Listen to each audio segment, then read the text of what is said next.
Hi, everyone. It's Sue again, and you guys seem to be enjoying the recorded lectures. I don't know if enjoying or making use of the recorded lectures, at least. So I thought I would record for you again.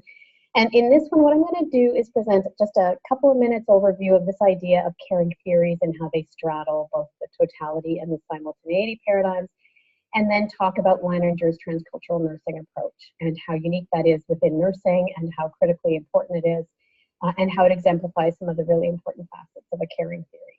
So hopefully over the next 25 or 30 minutes, that's what we'll cover, and I hope you find it useful and helpful. And please give me feedback and let me know what I can do differently or what I should be doing the same to help your learning. So in this recording, a brief overview of the concept of caring, and I'll talk just a little bit about that. I'm going to describe Leininger's culture care diversity and universality theory, and when we get to that, I'm going to go over again what that title means and why it's important that she included both of those elements, diversity and universality. And we'll talk about some key components or concepts of her theory and also her sunrise enabler model and what that looks like. And so let's start with an understanding of caring and why caring is central. Here's a really important quote. Sister Simone Roche, who is one of the essential writers and the focus of caring in nursing, cites Isley, an anthropologist, in this really, I think, incredibly deep observation of human life over time. And what she said is 40,000 years ago, in the bleak uplands of southwestern Asia, a man, a Neanderthal man, once labeled by the Darwinian proponents of struggle as a ferocious ancestral beast, a man whose face might cause you some slight uneasiness if he sat beside you. A man of this sort existed with a fearful body handicap in that Ice Age world. He had lost an arm. But still, and again, they could discover this through anthropological study of his remains, still he lived and he was cared for. Somebody, some group of human things in a hard, violent, and stony world loved this maimed creature enough to cherish him. The point of this quote is that appreciation of human caring and how it transcends time. Excuse me, human caring, according to Roche, citing Isley, but according to Leininger, who we'll focus on today, and according to Jean Watson, who's one of the other sentinel writers in the field of caring in nursing, caring is a concept that transcends current times, modern times, the world in which we live. And it really is characteristic. It is illustrative of the human condition across time and space. So what is caring? What we know is it's so complex, it's really hard to define, but it really is something that crosses all human beings across all different cultures and human life experiences. Benner, who's a nursing theorist, really developed a theory of nurses, not nursing, describes caring as that fusion of thoughts and feelings and actions. And that sounds a lot like that being, knowing, and doing that we talked about in praxis, right? Being, knowing, and doing. So she says really that it's a way of knowing and a way of being, and we experience caring, but we also enact caring. So it's not just the feelings, but it's the choices we make around the actions that we take.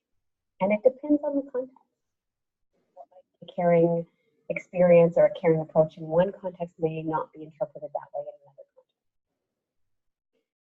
Some people and some theorists in nursing would suggest that caring is a natural requisite for being human. We cannot be human outside of the context of care. Caring occurs for all of us in different ways, and it may look differently or feel differently, but it is a common human construct. And for the last 30 years, the nursing theorist who's most commonly associated with caring would be Jean Watson. But we'll talk about that in another lecture. This lecture is going to focus again on the concept of caring, and then one of the earlier proponents of caring as a nursing concept, and that's Madeline Leininger. So let's carry on understanding what brought this concept into full focus in nursing. So in 1971, a philosopher named Milton Myroff wrote a book called On Caring. And in that book, he really explored the concept of caring and what caring meant within the context of the human experience. And it was from that writing that many theorists of the 70s and 80s brought forward this idea of caring. At the same time, it's really important to recognize that many rejected it. And so for many, though, who were really intrigued by Meyerhoff's work, there was this idea that caring brings meaning to life. It's how we interpret our life experiences through that caring lens that makes a difference for us. And Meyerhoff identified these 8 major ingredients of care. So for him, he said when he looked at the human life experience across writing and across philosophies and across religions and other things, these are the elements that were common. Knowledge. There's some element of knowledge to caring. There was alternating rhythm. So caring didn't just happen and emanate from one source, but there was an alternating rhythm between human beings. That there was patience in caring. That there is honesty in caring. There is trust. Humility is necessary for caring. It's also a product of caring. And that there's both hope and courage in caring. So in the 70s, not long after this sentinel work by Meyerhoff, Madeline Leininger, a nurse scholar and one of the first theorists to earn a PhD in anthropology, began to consider how does caring influence the human experience across different cultures, and in particular, how is that interpreted by nurses and enacted by nurses. And by 1977, she was the first scholar to really describe caring as the central focus of nursing. So it wasn't Jean Watson, it was actually Madeline Leininger who began to really explore caring as central to nursing. And then after that, Watson published some books that just really described nursing as the art and science of caring. But it was controversial. By the 1990s, there was a massive debate and a very large conference that focused on the place of caring in nursing. And there were heated responses to this idea that we potentially include caring as central. So, for example, Madeline Leininger, Jean Watson were strong proponents of caring as a central focus. And Margaret Newman would support that focus. There were equally other theorists who said things like nursing belongs in a trash bin, and that nursing is a concept that would weaken nursing. We would be seen as soft, and that it was not a scholarly concept because it was just an emotion. It's really important to recognize that there wasn't this massive adoption within nursing of caring as a central focus. And even to this day, when we study Parsi and the human becoming theory, there was a strong backlash within that theory to the idea of human caring as central to nursing. And so that continues to this day. So in some curricula and in some nursing theories, you see a very strong focus on that human caring component. And sometimes you see that as a much less strong. So let's talk about Madeline Leininger. And again, there's 2 components we're going to talk about here: the theory of culture, care, diversity, and universality. And then we'll talk about her Sunrise Enabler model. So it's important to recognize cultural care, diversity, and universality. And so those 2 things are really important to recognize: diversity, the difference, and universality, what's changed, what is common, what crosses over our differences. So within her culture care theory, we see those 2 components: diversity or differences, and universality or commonality. And culture care requires that we have an appreciation of both of those elements. So Leininger herself, and again on a test I'm never going to ask you some of these specific things. Where was she born? Where was she educated? But this helps you, I think, the more you understand the theorist and the things that influenced him or her, the more you appreciate how your own thinking and your own influences have an impact on how you practice. Madeline Leininger first earned a PhD in anthropology. At the time she went to school, there were very few PhD programs in nursing or none. And she, at that time, it was common for nurses to earn their doctoral degrees in education or in philosophy, sometimes in science. And she earned hers in anthropology, but the very first to do that. She was a real anthropologist. And so she brought nursing and anthropology as a study of cultures together in a way that was really critical.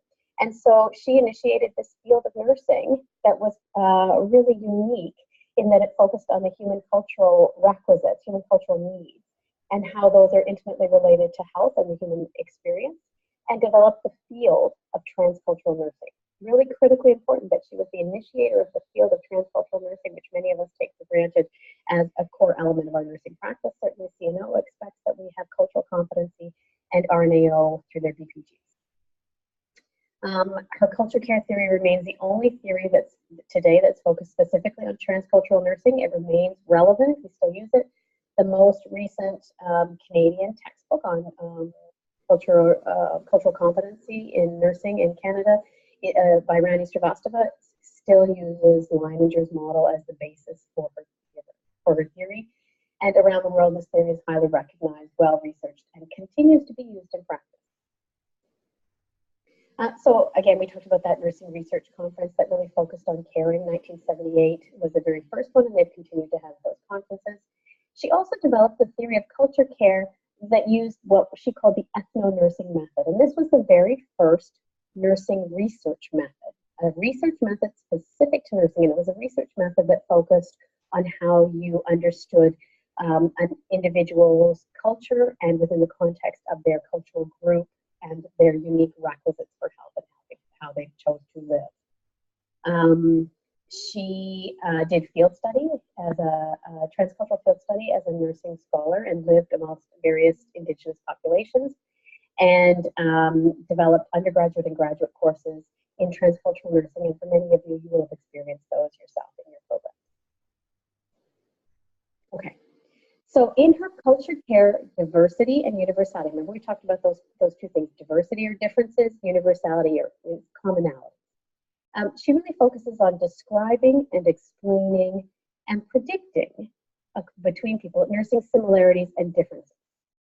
And those nursing similarities and differences, so the nursing care requirements for individuals and families and groups that would be similar across different cultures and might be different across different cultures.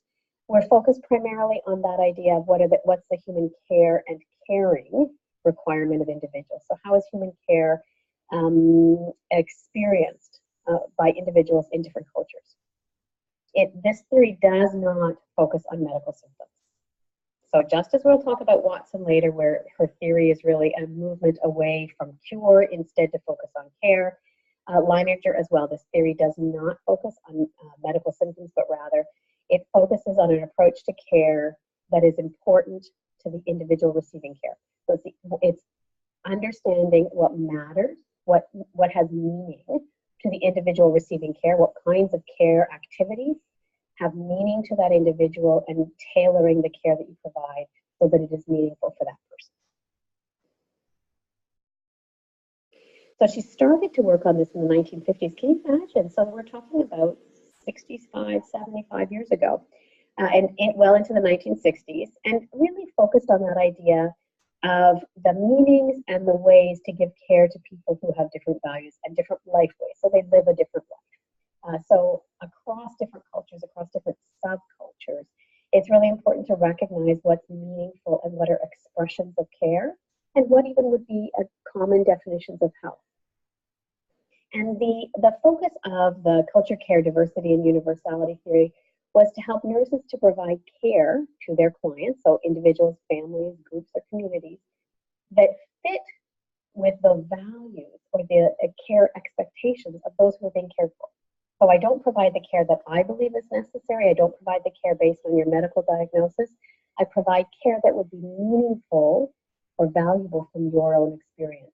And understanding your unique care expectations and also those that might be common within your subcultures or the broader culture in which you live is really essential to doing that. And within this theory, there's a strong focus on the nurse-client interaction, so what happens between myself and my patients, but also more broadly beyond the individual patient to their family, to the group, to their community, looking more broadly at the culture in which we live and the institutions that are in that culture, so government, social services networks, and healthcare, which is for in all intents and purposes in Canada, a broad institution.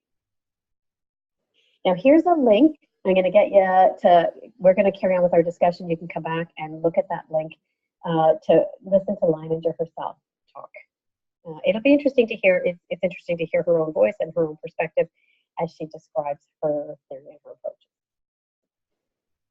Let's talk. Do you remember we earlier in the course would have said that all of the major grand theories now, caring theories are grand theories that fall, that sort of straddle between totality and simultaneity. If you remember, totality theories are those theories that are like a car. They're made up of different parts. Those parts, though, are seen as interactive, as holistic in that they work together, but we can separate out the individual parts. I can look at the carburetor, I can look at the engine, I can look at the tires.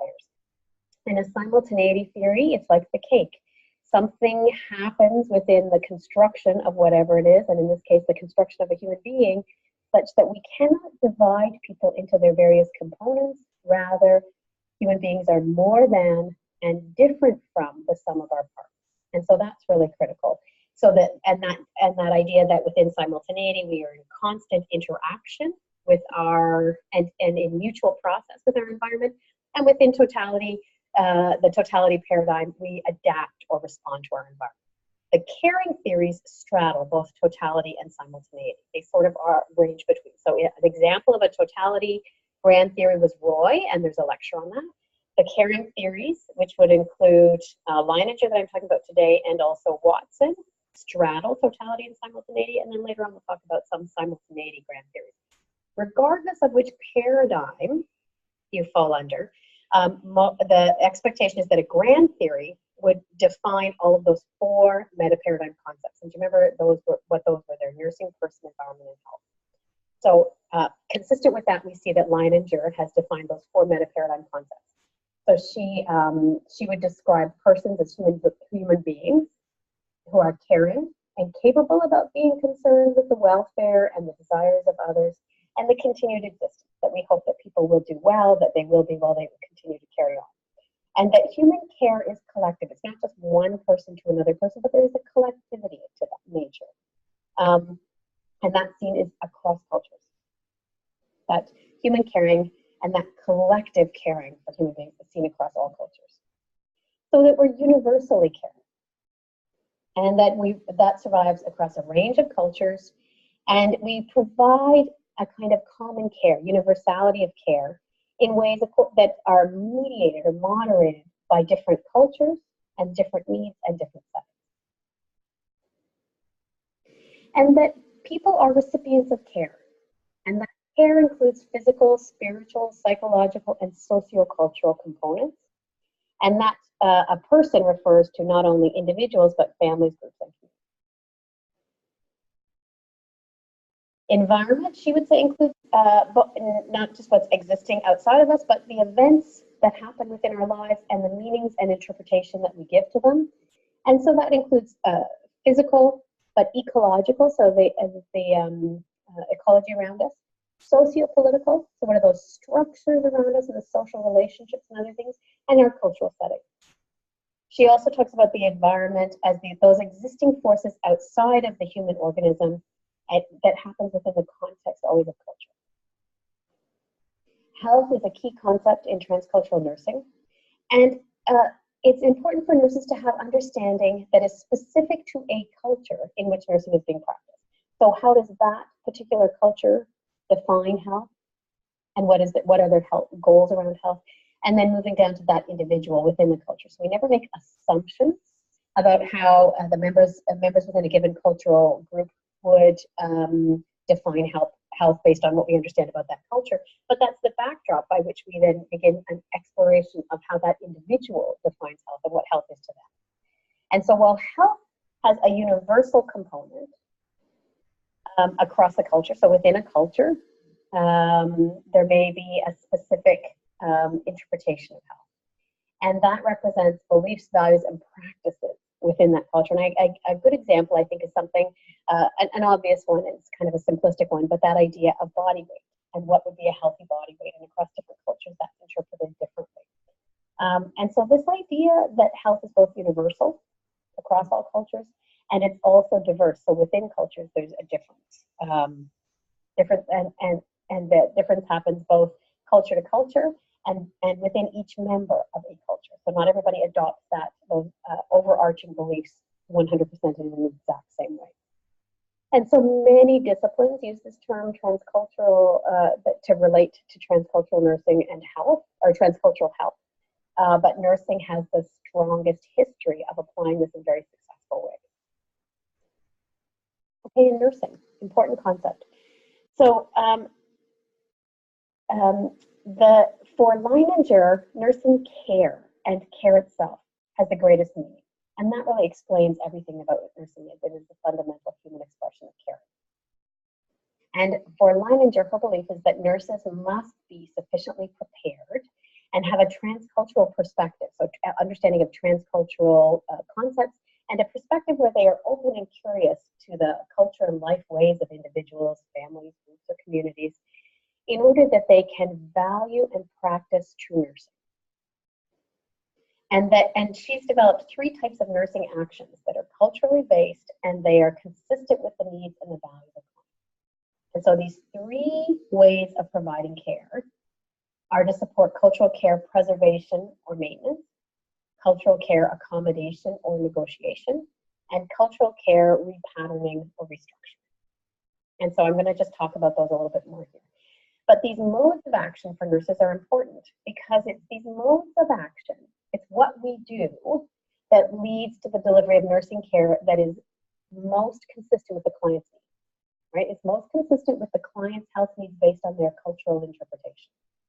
And in providing this nursing care based on these 3 types of 3 modes of action, we reduce the cultural stress and that cultural conflict between the client and the caregiver, because I'm not providing medical care, I'm not following orders, I'm not even providing care that is generic to any human being. I'm providing specific care that is culturally congruent. And so it is care that is designed to meet your specific health needs. So let's talk about the 3 modes by which I do that. Cultural care, preservation, or maintenance. And so this is the kind of care, the actions I would take that would assist or support or enable decisions that help people of a particular culture retain or preserve their relevant care values, so that they can maintain their own well-being, they can recover from illness or face handicaps or death. And so an example of this might be if a patient, it's really essential for a person's, let's say an individual's health, that they be able to express and live out their spiritual values. And let's say one of those values is that a certain number of times a day I should face in a certain direction and pray. And that patient is hospitalized. And let's say that patient is on bed rest and can't get out of bed.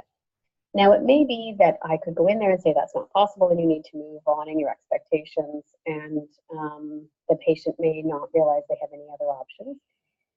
And I'm not sure, again, that you're not going to see an incident report, the CNO is not going to become involved, but Leininger would say you're not nursing. You're not providing culturally congruent care. And alternatively, it would be the job of the nurse to find out what matters to that patient and to provide care that is important. So if I was focusing on cultural care, preservation, and maintenance, and if it was possible, then I might set up a routine where I was able to go into the room and to turn the patient's bed. Now, it's not always possible to do that. Let's say this patient is intubated and ventilated in the ICU or other things. That may not be possible. But in many, many, many situations, it would be possible. And Leininger would say, you're not going above and beyond. You're doing the basic necessary care. This is culturally congruent care. You're making sure the patient receives the care that he or she requires based on their own cultural values and what is necessary for them. And if they've defined being able to live out their spiritual values and their spiritual practices in such a way that that activity is essential to it, then our job is to make sure that's possible. The next one would be cultural care, accommodation, and negotiation. And these are actions that are assistive or supportive or enabling in creating professional or their professional actions or decisions that help people adapt or to negotiate with others for a beneficial or satisfying health outcome with professional care providers. So let's say we go back to that first example, and the patient is in the ICU, and I can't turn that bed a certain number of hours. But I recognize that it's important to the patient, or the patient may not be conscious, but the family really reveals that this has always been a critical focus for that patient. In discussing the situation and coming to some understanding of the situation, while I may not be able to focus on that preservation and maintenance, I may be able to negotiate in some way a compromise that will still support the patient in receiving that care. And so, for example, we may come up with an accommodation or a negotiation that says during those specific times of day, if at all possible, I wouldn't be interrupting that patient or their family might have in prayer, by doing things that might not be necessary. If something was necessary, we might negotiate around that, but I wouldn't ahead of time instead of after. I thought of ways I could work around that to at least respect components of that cultural need. And then finally, there's the third mode of action is cultural care repatterning or restructuring. And in this is assistive, supportive, facilitative, or enabling professional actions and decisions. So all of them start the same way. All of these modes of action are assistive, supportive, facilitative, or enabling professional actions and decisions. In this case, that help a client to reorder or change or modify their life ways for new and different and beneficial healthcare patterns, while at the same time respecting the client's cultural values and beliefs and still providing a beneficial or healthier life way than before the changes were co-established. It's important that in this case, we are actually helping the patient to restructure something that is very core to their cultural beliefs, but is not working for them, is not benefiting them. And it's not that I tell someone they have to abandon their cultural beliefs or their life ways, but I might help them in restructuring expectations that are important. And so, for example, let's say, for example, we come back to this issue of weight, and within a culture, whether being overweight would be seen as a positive versus a negative attribute, and yet being overweight, a person might be experiencing hypertension or other consequences. And how could we repattern or restructure that with the client? Always co-established with the client and always in conjunction with the client. So never overlaying my values or beliefs on that, but working cooperatively with the client. So let's talk for a minute about the Sunrise Enabler model. And although I use the word model because it doesn't make sense to say it without it, but Leininger herself doesn't like the word model. She just calls it the Sunrise Enabler. And you'll see on the next slide, there's a picture of it, why it's called Sunrise Enabler. And what she would say is that this model serves as a conceptual guide, or it's like a cognitive map, like a conceptual diagram that helps to guide nurses in the systematic use of all of the dimensions of her theory. And when you look at it, it's quite complex. There are many different dimensions. So let's just jump in there and take a look. So you can start at the bottom or the top, and it's really important to recognize these many dimensions. And so the goal of this Sunrise Enabler is to support the nurse in the end to provide culturally congruent care for health, well-being, or dying. You see that right down there at the bottom. And if you look right above that, you'll see that there's culture care, preservation, and maintenance, culture care, accommodation, and negotiation, and culture care, repatterning, and restructuring. And do you remember, those are the three things we just talked about. Those are the modes of action that a nurse is involved in. So we use those modes of action to support culturally congruent care, right? And that's how we provide culturally congruent care. And those modes are put into place once we've made transcultural care decisions. And there are three levels of care. If you look right above that, three levels or dimensions that are important in providing those care decisions and the actions that we take. And if you look in the center, right in the very center one, there's nursing care practices. And those nursing care practices are those culturally congruent nursing care practices, right? And so those are practices that are essential to the provision of nursing care, culturally congruent nursing care. On the right-hand side, you're going to see professional care peer practices. And those are the traditional things that people often think about as nursing. So that would be a dressing change, hanging an IV antibiotic, and other things. But professional care peer practices are those traditional healthcare practices. The center one, those nursing care practices, are focusing on that culturally congruent care.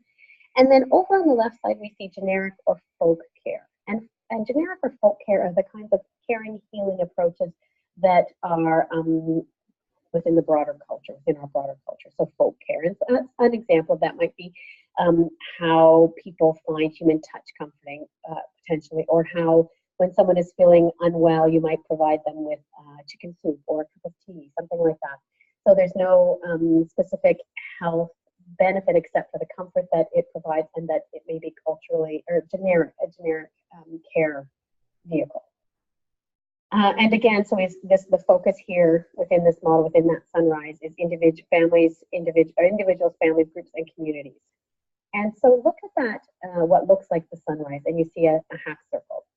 And I'm going to take us back up to the top and imagine that overarching, we see that our worldview, so what we understand of the world, and our cultural and social structure dimensions. And then she breaks that down. And she would say we have to assess all of these dimensions and we have to provide care that is consistent across all of these dimensions and determine what is important to the client. And so these are the things that are critically significant, all of these factors. So for example, technological factors. What technological factors might be critical in this situation? What religious or philosophical factors might be critical? What kinship, so kinship is family, family of birth or family of choice, and social factors. How might those be relevant? Cultural values, beliefs, and life ways. Life ways, how you choose to live. And how are those relevant? Political and legal factors, how might they be relevant? Economic factors, how might they be relevant? And educational factors. And all of those elements are seen within the environment and our language, our ethnohistory, how we talk, how we live is all based on these factors. And then those influence our care expression, how we express care and the patterns and practices that we take part in, and how we define and experience holistic health and illness and death. And so really a complex theory that would take time, would take a very significant focus of energy to pay attention to all of these critical factors in assessing a client and determining what would be the care plan based on unique cultural needs. So what are the theoretical premises, theoretical tenets that are really important? So again, she talks about commonalities. So what are the commonalities across cultures? So many different cultures have common experiences. The most common concept that she would talk about would be human caring, but beyond that, many different commonalities. And within a culture, what are common experiences and common values and common views around health? She would also focus on our worldview and the social structure factors. Remember, we talked about all of those social structure factors and how each one of those has to be assessed. She talks about the provision of professional care and generic care, right? So there is, I'm gonna see if I can take us back for a second. If you look at those three circles on the bottom there's generic care or folk care, there is nursing care practices, and then there's those professional care and cure practices. And all three of those are required. So in addition to these very specific culturally congruent nursing care practices, that center circle, there are generic or folk care practices and professional care cure practices that are important. And then finally, those three modalities that we talked about: cultural care preservation and maintenance, cultural care accommodation or negotiation, where you try to maintain that whatever is important to that person around their health, illness, experience, but you may have to accommodate to a situation. And cultural care repatterning or restructuring, where whatever that value is not supporting the person. So how can you help them if they are choosing to move to a new way of living that supports their health in a better way. And here's a little clip for you to watch that really focuses on transcultural nursing. So come back, take a moment, and please watch. And this is fairly long, it's about an hour, where there's a lovely interview around aging and Indigenous culture, and it's with an Indigenous elder, Albert Marshall. So this isn't going to be on a test, this isn't going to be assessed anywhere, but it's a very interesting interview, and I hope you find some time to watch that. Okay, so what are the strengths of this theory? Important, it focuses on the significance of the inclusion of that anthropological component, right, and those cultural concepts. And that was new. She brought that into nursing education and nursing practice in a really critical way. The theory, and remember, she developed that ethno-nursing. Ethno-nursing was that new way of conducting research in nursing. And she was the first person to bring in a specific research method for nursing. The theory is developed very logically, and the relationships between those different constructs are well defined. It can be applied in many different settings, and it's very generalizable across settings. Although each individual is unique, the theory itself can be applied across a range of settings and a range of cultures. And it's really easily understood upon first contact with someone else. but I would say it's not easy. So even though it's easily understood, it's quite complicated to enact it. So some of the weaknesses, that idea that the terms aren't simple, and that model, do you remember that model is quite complex when you look at it, it can be a little overwhelming. And that complexity can lead to misinterpretation, or people can just reject it completely. Sometimes when a theory seems too complicated to use, people just reject it completely. What I would suggest is that the care received by clients that is culturally congruent is so life enhancing and so enriching that it's sometimes the job of nurses to really reject a system that doesn't provide us with the conditions that enable us to provide that care. And so sometimes we say that we can't provide that culturally congruent care because there is no time, there's no mechanism in our institutions that enables us to do that. And I would respond that our job is to fight the conditions that we work in that prevent us from providing that culturally congruent care, as opposed to saying the culturally congruent care is just too hard. There is a reading. I hope you find that fascinating. It's an anthropological study of the Nakarima people. And what I will give you the punchline to the reading is that if you read Nakarima backwards, that is American. And so read the reading and understand that it is as if you were an anthropologist looking at our world from the outside in, without any insight. And the point of that is to understand that as an anthropologist or somebody who understands culture, we never just observe individuals and make judgments about what they're doing, because what we need to understand is what is the meaning of something. So it's quite humorous when you read how the author is trying to depict what they would be observing about people. So for example, in the bathroom, in their daily ritual of washing their face, their medicine cabinet full of medicine, things like that. And then there's an opportunity to have a group discussion. Okay, some examples. Which of the following elements are not included in Leininger's theory? So culture care repatterning and restructuring, culture care transformation and alignment, culture care preservation and maintenance, culture care accommodation and negotiation. Which one do you think that was? And if you're wondering, the answer is B, culture care transformation and alignment. That's just made up. And another example, under what condition is Leininger's theory most appropriate? When the nurse determines a cultural deficit is observed, when the healthcare team is able to take into account a person's cultural practices, when nursing care is provided, or when a person identifies his or her own cultural needs and desires. And the answer to that one is C. In all situations where nursing care is provided, Leininger's theory is most appropriate.